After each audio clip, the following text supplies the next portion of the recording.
will become the next U.S. president, Kamala Harris or Donald Trump? Before America decides that on November 5th, let's first understand what the key issues are in this election and where do both leaders stand. Let's start with the economy and taxes first.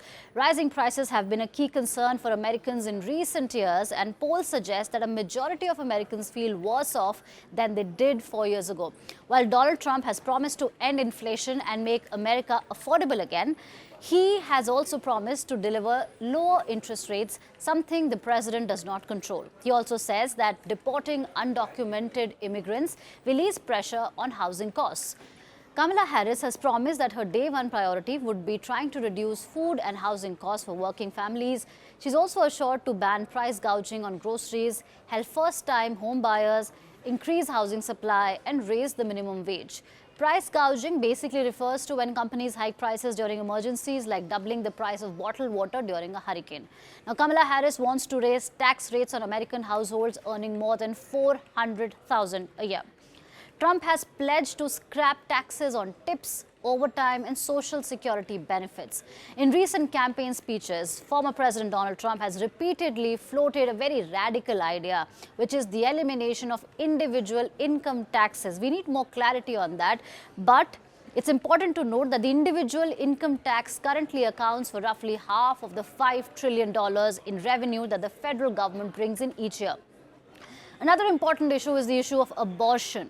This is the first presidential election since the U.S. Supreme Court overturned the constitutional right to abortion in 2022. Harris has pledged to sign legislation into law codifying safe access to abortion. She opposes a federal ban, though, and has made promoting women's reproductive rights a key plank of her campaign. Trump, on the other hand, also opposes a federal abortion ban, saying that abortion laws should be determined by individual states. He also favors exceptions to abortions when the pregnancy was caused by rape or incest, or if it threatens the life of the mother. But this is also true that he takes credit for appointing 3 of the conservative judges in the majority in the U.S. Supreme Court's abortion ruling. Another important issue is that of immigration. Trump has vowed to seal the border by completing the construction of a wall and increasing enforcement. He's also promised the biggest mass deportation of undocumented migrants in the U.S. history. Children of undocumented residents would not be any longer eligible for citizenship under another Trump policy, although this could face significant legal obstacles. Kamala Harris has reiterated her support for the cross-party border security bill that would have included hundreds of millions of dollars for border wall construction. She supports tightening existing restrictions imposed under President Joe Biden that bar most migrants caught crossing the U.S.-Mexico border illegally from receiving asylum. Let's talk about trade. Donald Trump has made tariffs a central campaign pledge in order to protect U.S. industry. He has proposed new 10 to 20% tariffs on most imported foreign goods and much higher ones on those from India and China. He's also promised to entice companies to stay in the U.S. to manufacture goods by giving them a lower rate of corporate tax. Kamala Harris is seen as likely to maintain tariffs imposed by Trump and maintained by Biden, including on steel and aluminium, as well as Chinese imports from cars to toys. Let's talk about gun control, because almost 11,600 people have died in the U.S. because of gun violence so far in 2024. The issue impacts every American.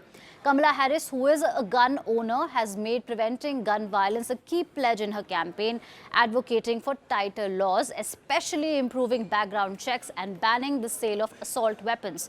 Trump, meanwhile, has positioned himself as a staunch defender of the constitutional right to bear arms. The former president has been very clear about where he stands on this. He's already declared that he will repeal all gun regulations that the Biden administration has put in place if he is elected president. It's also important to note that the NRA, or the National Rifle Association, has officially endorsed Trump. Let's talk about foreign policy. Despite U.S. giving billions in aid to Israel, Harris has offered unwavering support for Israel's right to defend itself after the October 7 Hamas attack. But she has been increasingly critical of Israeli Prime Minister Benjamin Netanyahu over his failure to protect Palestinian civilians in Gaza.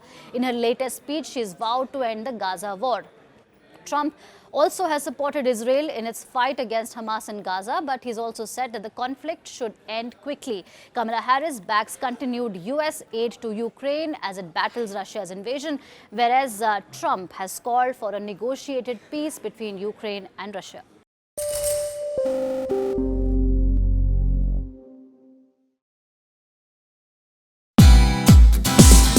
Hey, thank you for watching this on CNBC TV18. Hope you liked it. For more such interesting news and updates, follow CNBC TV18 on all the social media platforms.